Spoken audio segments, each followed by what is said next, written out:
All is love. Is all love is all is love is all. Hello and welcome to Pray Love, hosted by Deb Maybury and Dave Rogers. We appear here live on Facebook and also in YouTube on my site every Tuesday night at 8 p.m. Welcome to the viewers. Hi, Dave. How you doing? Fantastic, Deb. Nice to see you. Yeah, I'm excited about tonight's show. We have a guest that I've interviewed, I think, 3 times now for various things. So I'm really excited to get to that. But let's do our land blessing. Thank you so much. We would like to begin by acknowledging that the land on which we gather is the traditional territory of the Haudenosaunee and Anishinaabeg. This territory is covered by the Upper Canada Treaties, is within the lands protected by the Dish with One Spoon, One Point Agreement. Mother Earth, Father Cosmos, as we enter into the new moon of May, may we all allow possibilities and joy and delight come in to our daily life. With that, as it is said, so is it. Namaste. Namaste. Thank you so much. So as you can see the ticker across the bottom, for our guest, we're going to bring her in from the studio. Hello, Joan. Hi, good to be here. This is Joan Opkin. She has been helping entrepreneurs and practitioners build successful businesses and resolve money issues for over 30 years. That's crazy because you only look about 30 yourself. Yeah, right. On one side. She's the founder of the popular website prosperityplace.com, host of the Prosperity Show podcast, and author of the award-winning book, Build Your Money Muscles, which I read years ago. Joan is known for her insightful understanding of the connection between money and emotions and how family of origin experiences affect a person's ability to succeed. Joan's newest book is The Search for Connection, a spiritual journey to the physical, emotional, and financial health. Welcome to the show, Joan. It's so great to see you again. Yes, good to see you too. I'm really glad to be here. I know, we were a little whoosh. Joan was out for a walk tonight and just slid in there just on time. Well, I've been in broadcasting enough to know how to go by the minute. So, not 30 seconds late. Well, it's so good to see you. And I just would have left it open and Dave and I would have just been chatting. We were actually chatting before the show about stocks. Dave's a financial guru, and he's got me involved, well, partly him and partly another friend, to really start to look at stocks and my relationship with that in terms of my portfolio growth, because I've been resistant for so long. So it's going to be fun to bring you into this conversation. But before we begin, can you just share, you've been on before, but just share a little bit about your journey and how you end up interviewing people and coaching and serving people around their financial and emotional issues. Well, it's a long story. Remember, I'm 80 years old. Even though I don't look it, I've had that many years on the planet. And when I was born in 1940, women weren't exactly encouraged to do anything except get married and have children. And so I got married twice and realized that was not my idea of a good time, that I wouldn't have minded being the husband. The wife role was not for me. So finding who I am was quite a journey. I gave everything I owned away. That's what the book Search for Connection is about, is what happened. I kept a diary while I was wandering around for a couple of years because life wasn't making a whole lot of sense to me.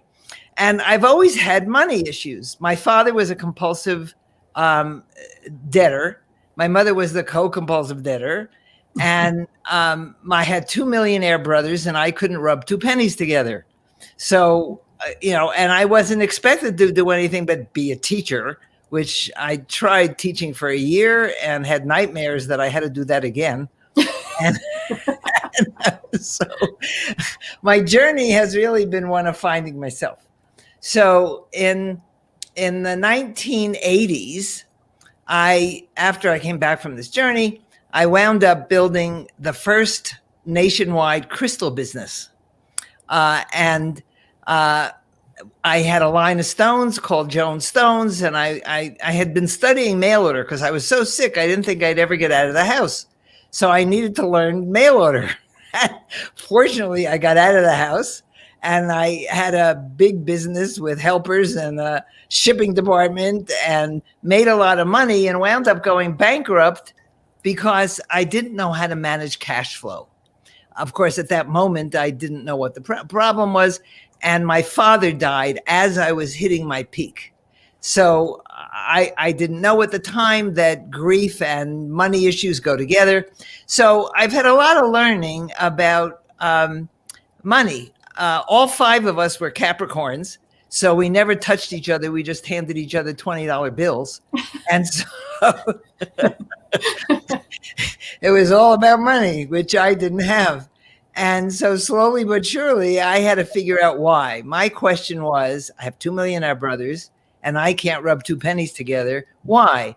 And I had already been into metaphysics for a long time. And so I had come to believe that we create our own reality, but no one ever told me how. So that was my question. If I'm creating this story, how am I doing that? And that has been my focus all these years since the 1980s, 90s. Why do we create the system that we do? So that's the backstory. And what I've come to understand is that the creative force behind our life stories are our emotions. So many people are looking at thoughts and beliefs, but it's the energy of emotions that move us forward.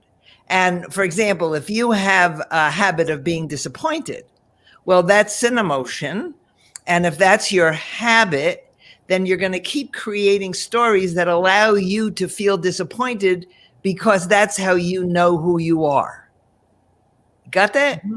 So I didn't know anything about emotions. It was a spoken rule in our family that Sotkins don't feel. Okay, then how come I'm crying all the time? My brothers to this day don't know how to express emotions. So it's actually served me well because when I work with male clients, I never say, and what are you feeling? I have to tell them what they're feeling. So I have to be able to feel what they're feeling in order to do that. And slowly but surely, I figured out ways of teaching myself emotions and how to identify them. And I had been meditating since 1972. And when I gave everything I owned away, I had no money, never knew where I was going to stay. I was learning how to listen to that inner voice and trust it. So many people who say, well, I have an inner voice, but I'm afraid to listen. I'm afraid to follow it. Well, that's where all your good ideas are going to come from. So slowly but surely, then in 1995, after I had gone through the bankruptcy and everything, I got a new computer, and there was this little icon on it that said AOL. And I clicked the button and I was online. It was like, oh my, I had been in the mail order business. So this was talking to people without having to pay postage. I said, what a great idea. And all the mail order people were getting together in news groups and talking about how to make use of the internet. So I had my first site in August of 1995. And I've been doing business online ever since. That's incredible. That's incredible. When you're talking about emotions, what's the number one emotion that affects the relationship with money, either positive or negatively? It's more than one. In my book, Build Your Money Muscles, I identify 5 main feelings: anger, deprivation, shame, a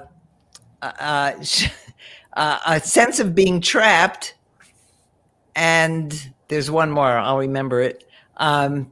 Usually I start with the first one. Aloneness. Aloneness is the first one. Okay, aloneness is a big one, particularly since with the COVID thing where everybody's feeling disconnected and alone. And okay, but in recent years, I wrote the book in 2005. It was a little bit ahead of its time. And since then, I've gone into it deeper and deeper because I made a lot of money when I was in the crystal business. And so I knew I had that ability. And when it became, so many people in their 40s will make a lot of money, and then they wonder why when they turn 60 that they're having trouble making things happen. And I think it's because when you hit 60, all those buried emotions that you never wanted to deal with are starting to come up, and they do affect the decisions you make. So in the last couple of weeks, actually months, I identified 2 common feelings that are very prevalent in our society that affect both under-earning and over-earning. Mm-hmm. Over-earning is, I just need another million to be happy, and maybe $1 billion would help. It's over-earning. And those 2 things are feeling sorry for yourself and feeling oppressed. Anyone who has ever thought about going to Codependence Anonymous is feeling sorry for themselves. They feel like a victim, and what my mommy did to me. Everybody has a story. Parents didn't come with a manual, and somehow even when they're dead for years, we're still complaining about how they treated us. And the basic thing is feeling sorry for yourself. And I realized that so many of the times that I had to be rescued financially was because I was feeling sorry for myself, and I wanted the people who were rescuing me to feel sorry for me too. When I said this to my brother, he said, "I never felt sorry for you. We just wondered why you were making the decisions you were." Didn't even work. And then the second one, the oppression one, if you think about the history of the United States, and to some extent Canada as well, everybody who came here was oppressed. That's why they left their home country. So they have, and remember, whatever you're acting out, these are habits that began early in childhood, that you inherited from your parents and your ancestors. So we're a country of oppressors and oppressed. It's like when people who are abused become abusers. People who are oppressed often become oppressors. Got that? Mm-hmm. And so what goes on, with the people in power are the oppressors, and everybody else is, oh my God, I feel so oppressed. But they don't use that word. They just complain about the oppressors. But they're actually getting what they need because their habit is feeling oppressed. So they're going to create stories that allow them to feel oppressed. Does that make sense? Absolutely. I see it every day in my practice. Okay. You're going to see what you look for, and what you believe you will make come true over and over again.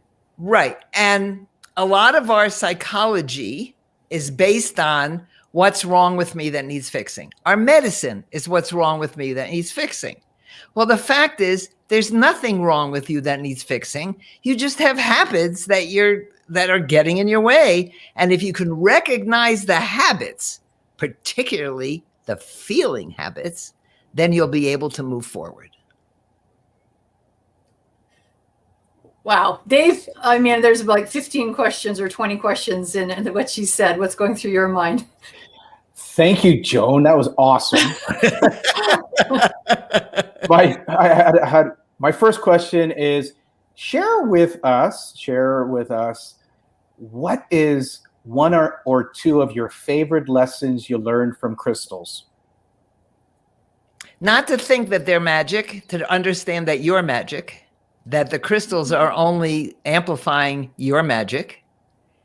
And it was a great way of making money. It was because I was first online. I was the first one to do it. I had the first crystal business in the country. It taught me so much about business and marketing. I learned when I was doing the crystals that I had the marketing gene. Not everybody who does meditation kind of stuff has the marketing gene. And somehow I realized that I did. You know, I started out where I borrowed $1,200 to start the business. And by the last year, I grossed in today's money about $80,000 in a month. A month. And I had no, you know, I'd go to the bank and say, I've reached my level of incompetence. I have no idea how to do this. And they thought it was cute and they just lend me more money because I had that debting habit and would just I had more crystals than anyone needs. And I was the only game in town. So every miner knew who I was and they would show up with these gorgeous specimens. How could I say no? So I had to learn to control my appetite. Beautiful.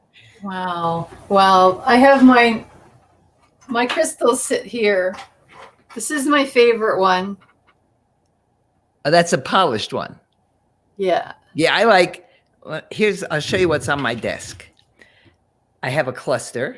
Oh, yeah. Okay, and I have a natural pyrite crystal. Oh, wow. That comes out of the ground looking like that. Put that closer to the camera, Joan. Wow. Lovely. I mean, to me, I've always been fascinated by the minerals. When I was learning about all this, I was guided to go to the Museum of Natural History in New York. I went every day and I'd spend 3 to 5 hours in the mineral room, just sitting with the minerals to feel their energy.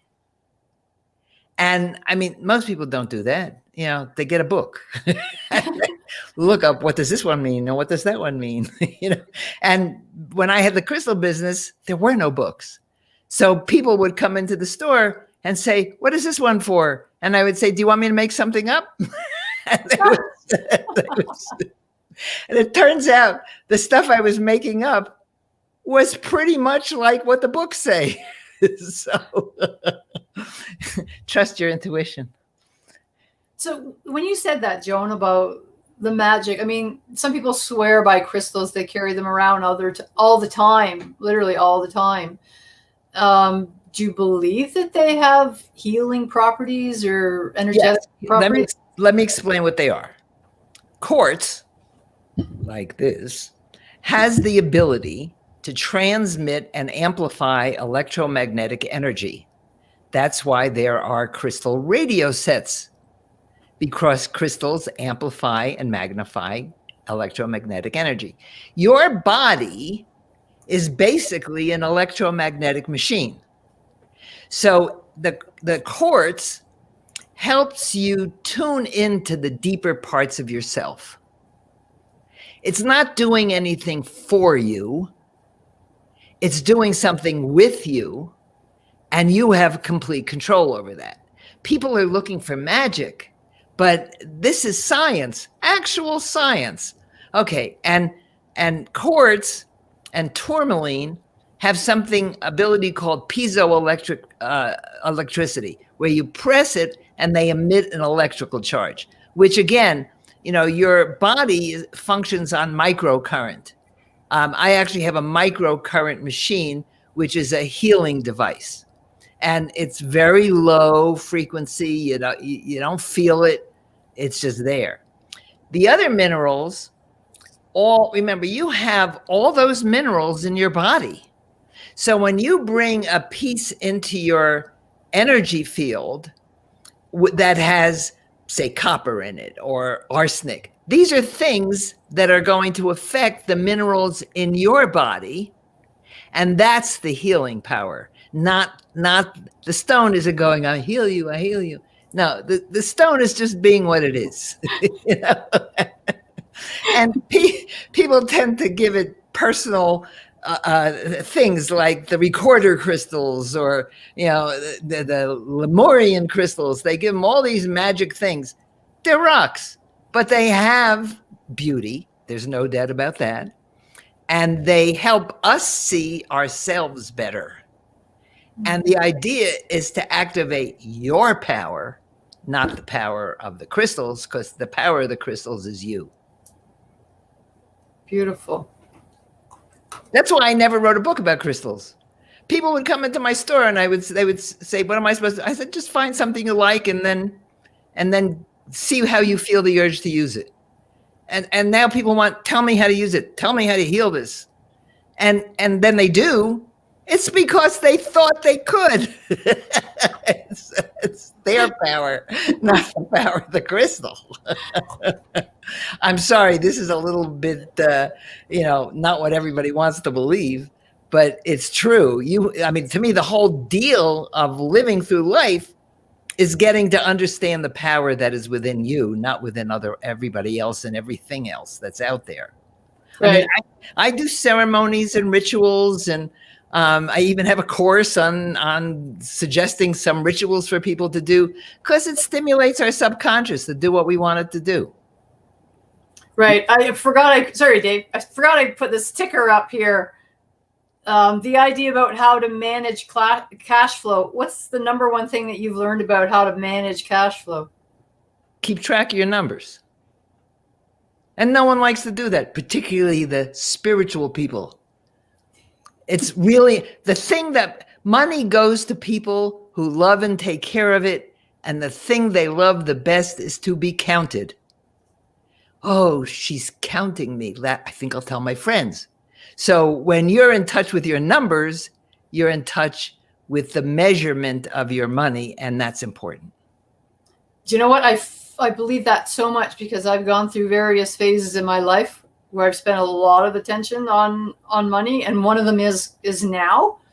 I mentioned a little bit with Dave, and just watching the stocks, and investing a little bit here and there, and then also with my new business as a psychotherapist, and creating some courses. And it's always money, like all the house bills and all that. I've never spent so much time in a relationship of nurturing back and forth with the money. And it keeps showing up more and more lately. So I really do believe, that she's counting me. I think I'll tell my friends. Yeah, well, I think I'll count it even more after you said that. Dave, pass it to you. Before our session, you went for a walk. Would you share with us your winning strategy to have wonderful walks? Oh, well, first of all, it's good to walk with someone. I've always had at least one friend who likes to walk, and I had one who liked to walk, and he's in his 70s, and he didn't like driving down here anymore. 70-year-old people get lazy, and not everybody. If anyone's listening, not everybody, but as you age, you have to work a little harder to move forward. So I go out there, and I got a watch. I got a smartwatch that counts my steps and tells me how far I've walked. And I love to measure things. That's because I like to count money. And so I think it helps to have goals. And and I have energy problems because of this genetic thing I have. So I know what my limits are and what I can do. And I know that I can do 2 miles without getting too exhausted. And so I tried to hit 2 miles at least a couple of times a week. And I never go less than 1.5 miles. And you have to walk. I have a dog that likes to walk. And so we walk quickly. And I have a friend who he just showed up one day, and he's very good companion. And he's got a big dog. I have a little dog. And it's good to walk with a dog because they don't let you not walk. So, although I see people strolling with their dogs, and my dog knows we're out there. She's supposed to walk. So, I do that. And so I probably do 1.5 to 2 miles, sometimes 7 times a week, sometimes 6 times a week. Beautiful. That's Thank great. you. That's why you stay young, right? Oh, well, there's more to it than that. I haven't had sugar since 1973. Let me repeat that. I have not No sugar. 0 sugar. I now use a salad dressing that has 1 gram of sugar per 2 tablespoons. So Like no chocolate. when I tell people this, they go, I can't give up my chocolate. Chocolate. And I was a chocoholic. I mean, there was a guy, I was brought up in Paterson, New Jersey, and there was this guy called the Chocolate Man, and he delivered every 2 weeks. And there'd be chocolate bark and chocolate covered graham crackers and chocolate. The whole family was addicted to chocolate. And I do not eat any chocolate. Wow, now we're just in shock. That's amazing. Well, I was a suicidal depressive for 15 years. And this very inspired doctor, he was an endocrinologist who was a weight doctor, bariatric doctor. And he said, if you stop eating sugar, you won't be depressed anymore. So I went home and I stopped eating sugar. How do you describe yourself now? Before you were a suicidal depressant, what would be your personal description these days? That's a very interesting question. Here, we got one for you. Okay, so I think that I'm an interesting person with a wide range of interests, and I just love to keep learning. Very nice. And I'm kind. I've learned to be kind. People say you're kind, and I like that. Do you consider yourself a seeker? Oh, absolutely. To me, learning, I'm endlessly curious. I just want to learn something new almost every day. That's why when the internet came along, I had always had this dream of living in the New York Library. And it's like living in the New York Library. It's so true. So I was reading, I was on your website earlier this afternoon, and this quote that I've posted here: who am I and why am I here? Why are you here? Well, and this is a question everybody asks, and they're all looking for their purpose. And I don't think you find your purpose till you're in your 70s.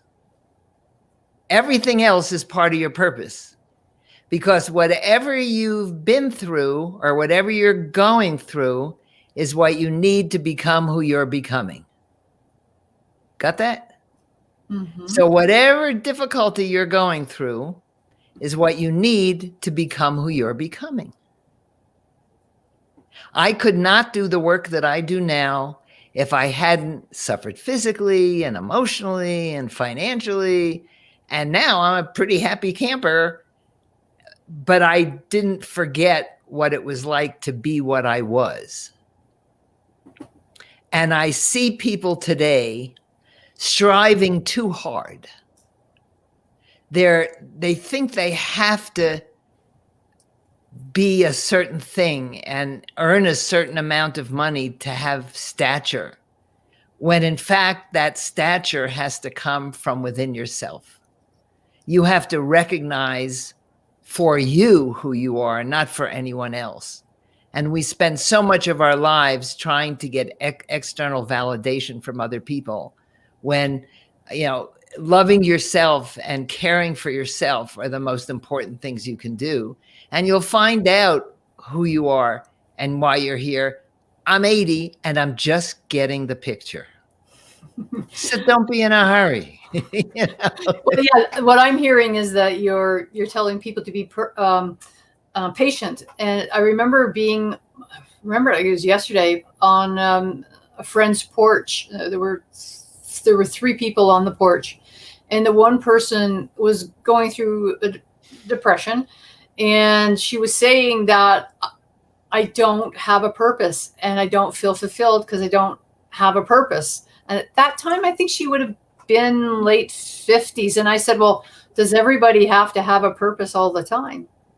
And she was adamant that you did. And anything you're doing is your purpose. Who says you got to be doing in order to have value? Exactly. Just your value comes just in being. Because the way I look at it, it's like we're in this big jigsaw puzzle. And every piece is different. If you've ever done big jigsaw puzzles, there are a lot that look alike. They have similar shapes, but there's only one piece that fits into each spot. And if you're trying to be something other than who you are today, then you're never going to be able to fit into that jigsaw puzzle. And who's to say you have to accomplish something in order to have value? You have value just because you're who you are. You don't need any other explainers. Mm-hmm. Well, that goes into, like you mentioned earlier, is that so many people need validation all the time just to identify their self-worth. Joan, right. do you remember when that wisdom dropped for you? Which one? About being without the requirement for external validation. Well, I learned about external validation when I was going to Codependence Anonymous, and my favorite thing that I took from their affirmation list was, what you think of me is none of my business. And there, when each meeting started, we would go around and say these affirmations, and the two I remember is, I am enough, and what you think of me is none of my business. Very nice. And to me, if people could understand that, it would make a big, and now it took me a long time to get to be who I am. 80 years. Yeah. You want to come along with me? And it's so wonderful to have reached this point, but I want to make it clear that I think in order to know yourself, you have to understand your emotional makeup. And everybody has a different combination of emotions and brain chemicals that make them them. And there's, okay, didn't quite work. Pause. And we have this thing that happens at 8:33. Oh, Joan, okay. That you missed hearing about because you were on your walk with your dog. Okay. So hold your thought, because maybe it's the magical moment. I always come up with a question for the magical 33rd minute moment. And today I wrote, what moment changed the financial trajectory of your life? And maybe it's part of what you were talking about. I don't know. I don't know that there's one moment. Are you asking me or your audience? I'm asking you. Oh, what was the one moment that changed my financial trajectory? That was too long ago for me to even figure it out. I have trouble remembering yesterday. It was actually that moment when I realized that I had two millionaire brothers. I couldn't rub two pennies together. And I asked the question, why? And so that was the moment, but it took years for me to get the answer. Oh, I love the question. Dave, do you have a magical moment with this one?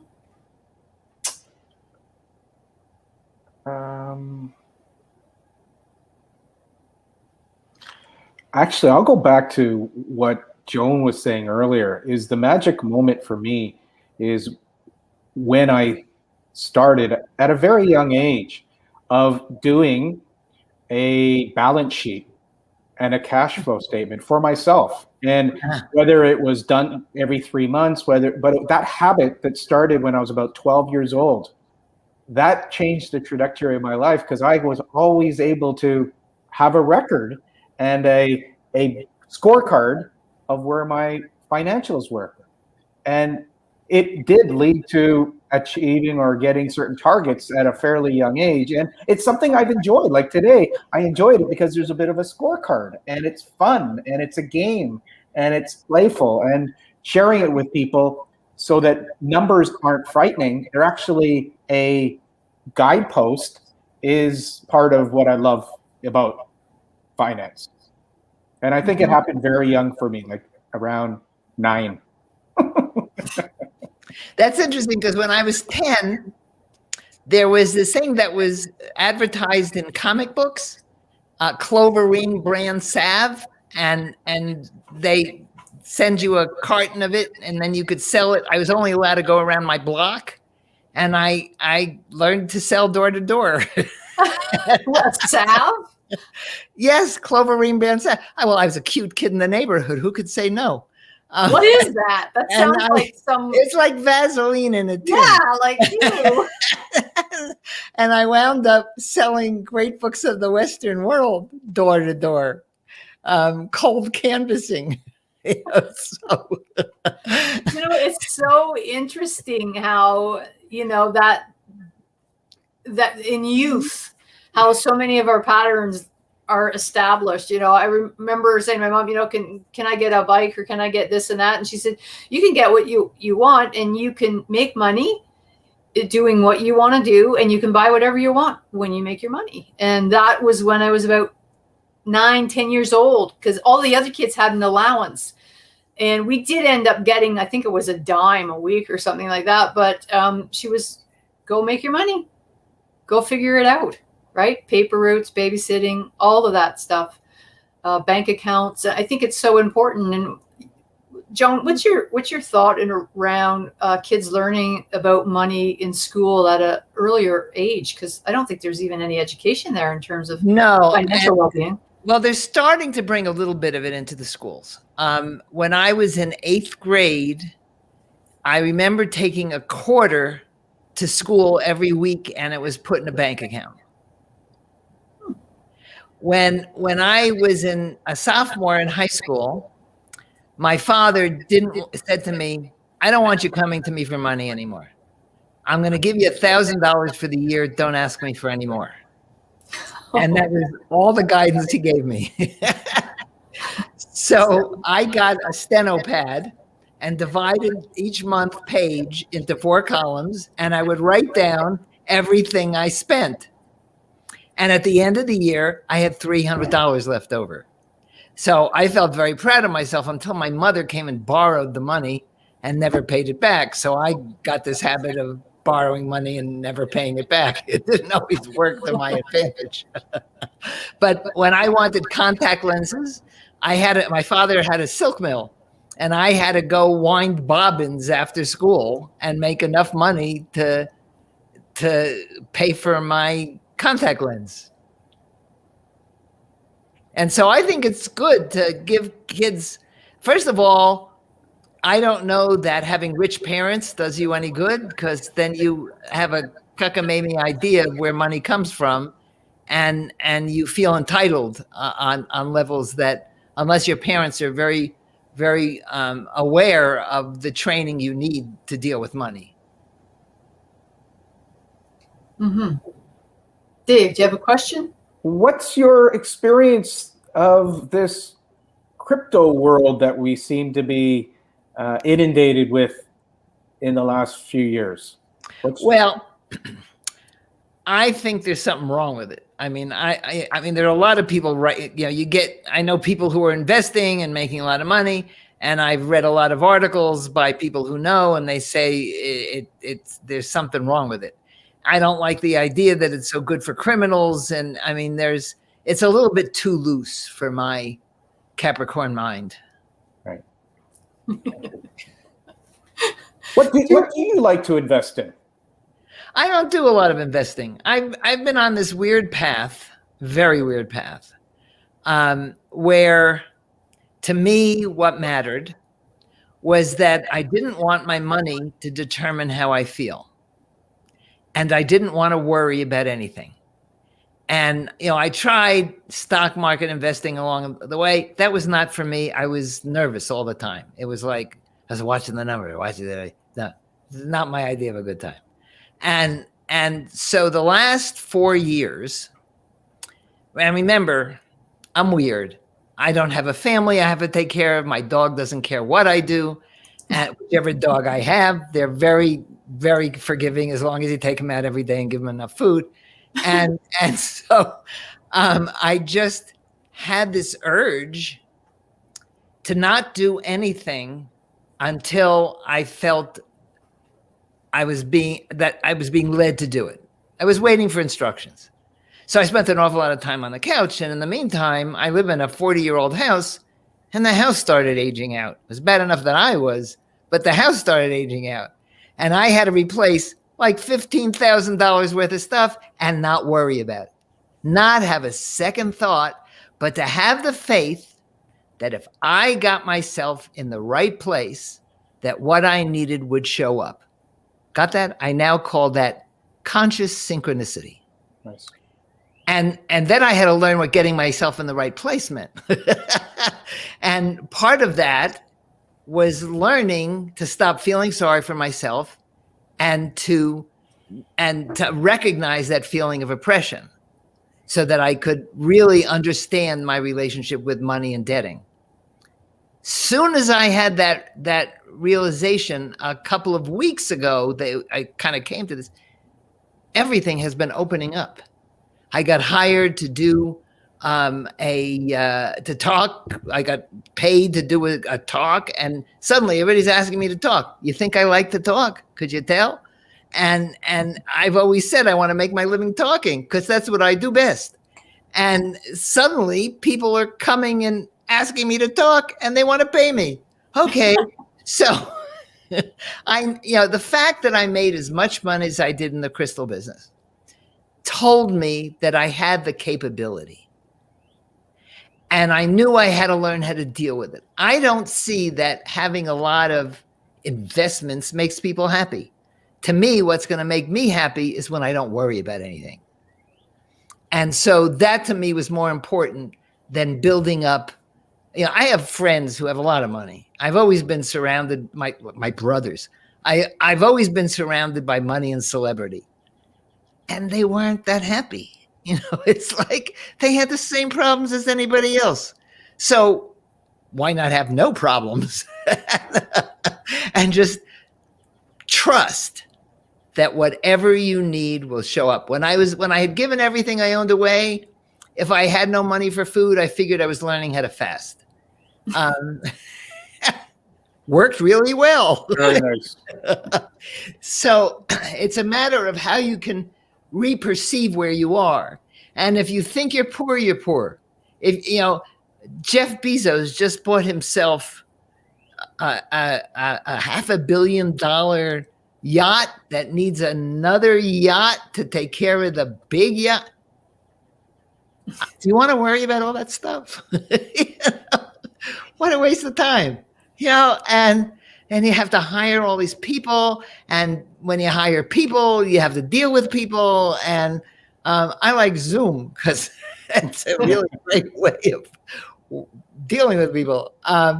So you have to decide what works for you. I have faith that I'm not going to be on the street. I have faith that I'm going to have enough to eat, and I eat expensive food, that I'm going to have enough to eat, and whatever I need will be there. And it's amazing when something happens and someone shows up and helps me. I have this next door neighbor, really healthy young man, who, because I'm 80, thinks I need taking care of. And he takes in my garbage cans and he shovels the snow in front of my house. I mean, I feel very taken care of. And that's a feeling that has become my habit. So I'm always taken care of. Very nice. That's amazing.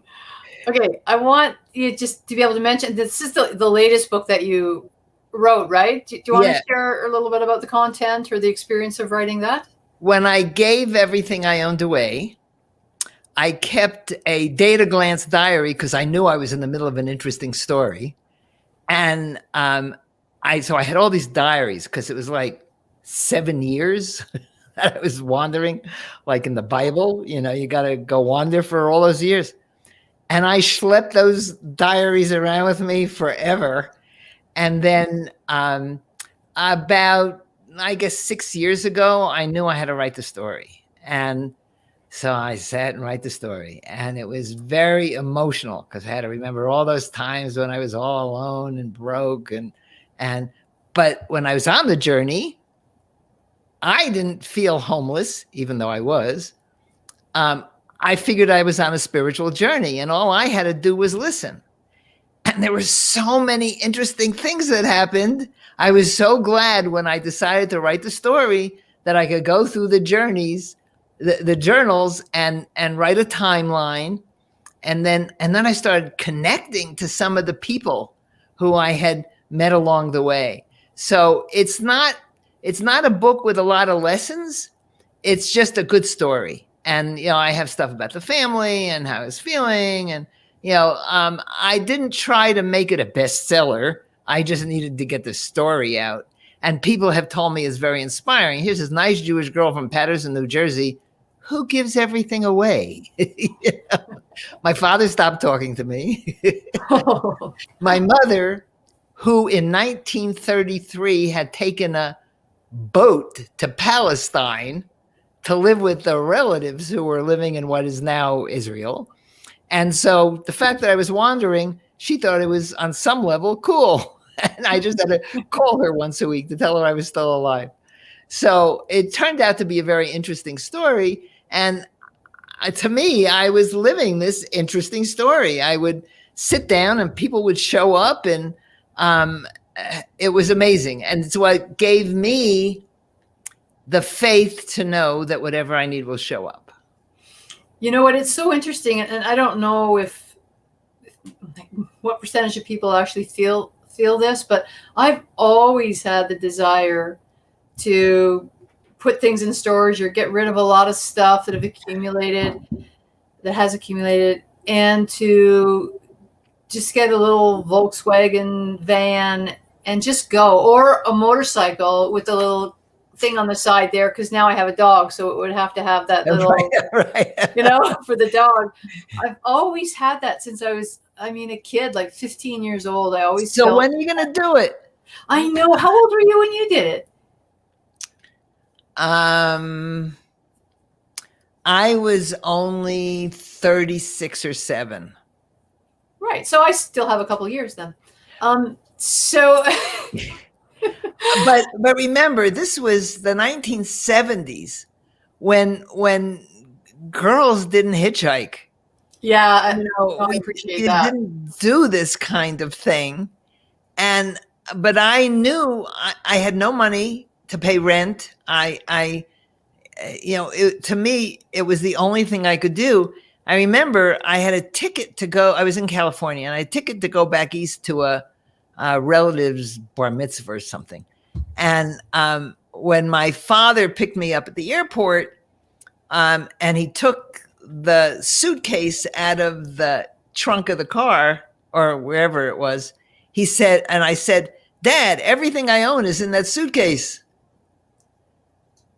And his first question was, "What happened to the pearls?" Which was a gift from my first husband. And I said, "I gave them to the landlady to cover my deposit." And he paused and he said, "Well, I've tried to teach you that things don't matter, so I guess I can't be angry." Oh, that's great. Dave, do you have a question? You're sharing about emotions. What is perhaps a one or two of those emotions that are habitual that you would encourage our listeners, our viewers today to really experiment with and to practice and to nurture themselves? Love.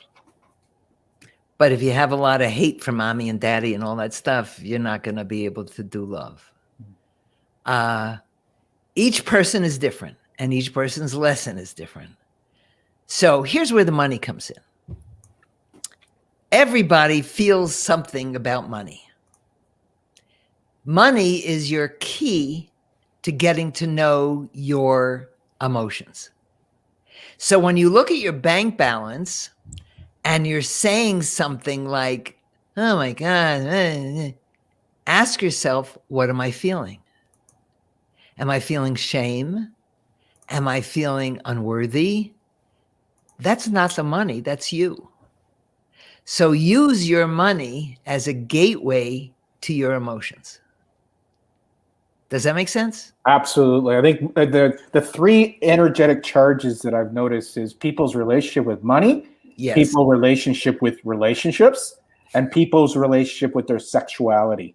And so those have the energetic charge that either guide them and uplift or draw them back and trigger energetic charges that sometimes become quite overwhelming. Okay, so have you seen the sales process like dating? Absolutely. Do you come here often? Persuasion 101. You come here often? And the orgasm is when you say, sign here, please. And they do. Very good. Yes. Yeah. Yeah.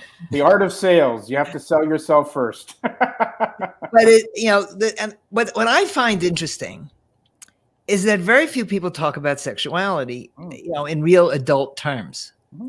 They complain about it. I have one friend who's in his 70s and really just wants to get laid, and and he's not preparing for it. He's not exactly the best catch.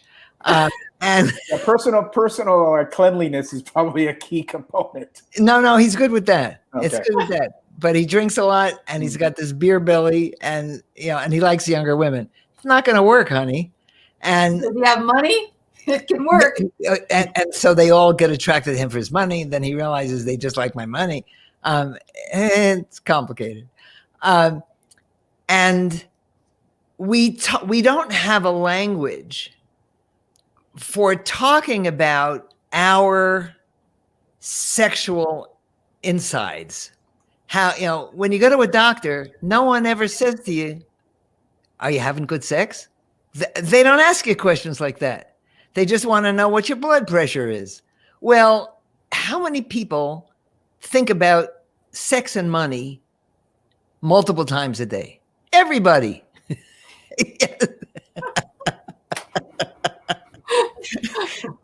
And they don't talk about it, right? And it's amazing to me, because I'm 80. I've had to go to a number of doctors lately because, as my mother says, it wears out. And they never talk about the things that matter to you. They certainly don't ask about your emotions, or, we live in this world where what people talk about has nothing to do with what's going on inside of them. And that's why people feel alienated and alone, because they don't know how to get in touch. The kids have never learned how to get in touch with themselves, because the adults don't know how to get in touch with themselves, and they're looking for the kids to satisfy them. It's crazy what's going on out there. And my goal at some point, or along as people are listening to me talk, is to help people understand that there's nothing wrong with them that needs fixing, and that they can train themselves to feel whatever they want to feel. You just have to decide what you want to feel and learn how to feel it, because not everybody knows how to feel satisfied or accepted or loved. I had to learn how to feel loved. I had no idea what that looked like other than to accept money. When they gave me money, I figured they liked me. That's why I liked sales so much, because I was good at it and they handed me money.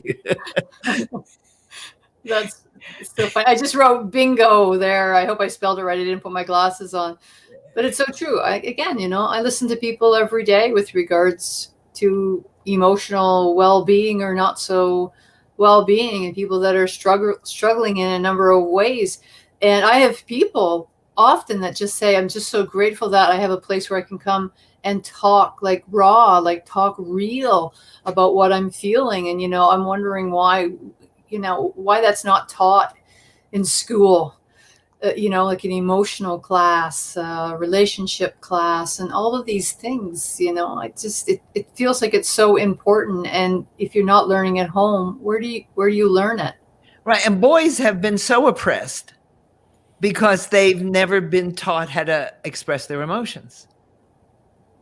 Yeah. And then the women who are trying to exert their power now are being very cruel to men. It's like not nice. And you see commercials on TV where the guy always looks stupid. And women are different from men. I have a lot of male friends. And one of the things I love about them is they love to fix things. If you want to make a guy feel good, just ask him to fix something. Dave, can you come over and fix my garden? It needs an awful lot more digging. No, they love to fix things. Is that true, Dave? Absolutely. So women think that men have to be like them. No, just ask them to fix something. And we have to learn to understand that we're not alike. I mean, all this crap that's out there now is there's no difference between men and women. The brains are the same. I don't think that's true. And we have different hormones. So there's different amount of male and a different amount of female within each being. And, we're just trying to put people into categories and to define them by what we know, when in fact, it's more about what we don't know. Oh. On that note, any final thoughts? Because we're coming up here. We just have a few minutes, less than 3 minutes to go, Joan. Any final thoughts? Okay, so the three most important things are love yourself, let go, and connect. Don't try to do it alone. And ask a guy to fix something. It's great.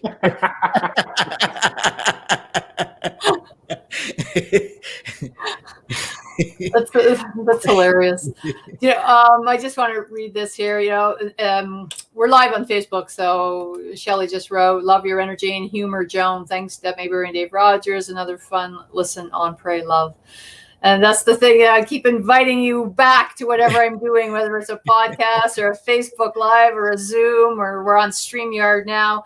Whatever it is, I just always look forward to sharing time, space, and energy with you. You just have such a great outlook, and I just love talking to you. So I just want to thank you so much for joining us tonight, and thanks for everybody watching and all your comments. We really appreciate it. Dave, always a pleasure.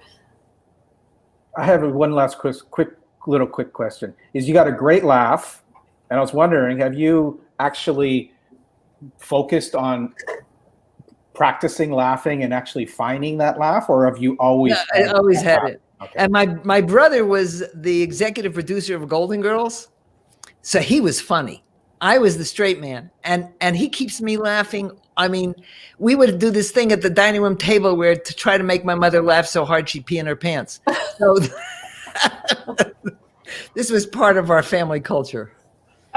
Because that's the one thing that it's definitely memorable for me for this chat is your laugh, and you've got a beautiful vibrancy. So thank you so much for sharing. And any of our listeners, one of the things you can do is learn to laugh if you practice it. It is something that can be learnable. And laugh at yourself. Don't take yourself so seriously. Thank you so much. Thank you so much. My pleasure. Thanks for letting me talk. See you in the back room. Yeah.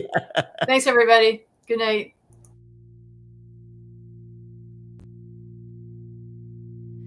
Love is all